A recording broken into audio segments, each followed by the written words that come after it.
একটা নতুন টপিক নিয়ে আলোচনা করতে চলেছি। সেটা হচ্ছে বিএনএস সেকশন 69 এর বিষয়। বিএনএস সেকশন 69 এটাই বলছে যে ফলস প্রমিস অফ ম্যারেজ। যখন কোনো ব্যক্তি কোনো কারো সাথে ফলস প্রমিস করে।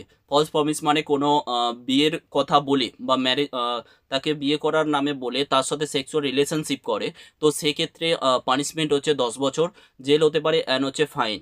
যখন কোনো ব্যক্তি কাউকে প্রতারণা করে বা তাকে বিয়ের কথা বলে তার সাথে সেক্সুয়াল রিলেশনশিপ করে এবং ফলস প্রমিস অফ ম্যারেজ বুঝে করে, সেক্ষেত্রে তার 10 বছরের জেল হতে পারে অ্যান্ড ফাইন।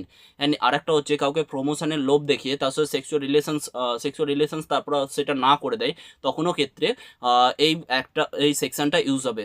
এখন দেখা যাচ্ছে টাইম পাস করার জন্য এখন বিভিন্ন ধরনের ফোনে চ্যাট করছে, মেসেজ করছে এবং সেক্সুয়াল রিলেশনশিপে জড়িয়ে যাচ্ছে। তো সেক্ষেত্রে সাবধান। তো 69-এর ক্ষেত্রে ফাঁসাতে পারে, কেন 69 যে এটাই বলছে যখন কোনো ব্যক্তি আহ, বিয়ে করার লোভ দেখিয়ে তার সাথে সেক্সুয়াল রিলেশনশিপ করে তারপর না করে দেয়, সেক্ষেত্রে এটাই বলা হয়েছে 10 বছর jail and fine. 69 false promise of marriage. তো ফলস প্রমিস অফ ম্যারেজ, তো 69 এটাই বলা হয়েছে যে পানিশমেন্ট হবে 10 বছরের jail and fine. It is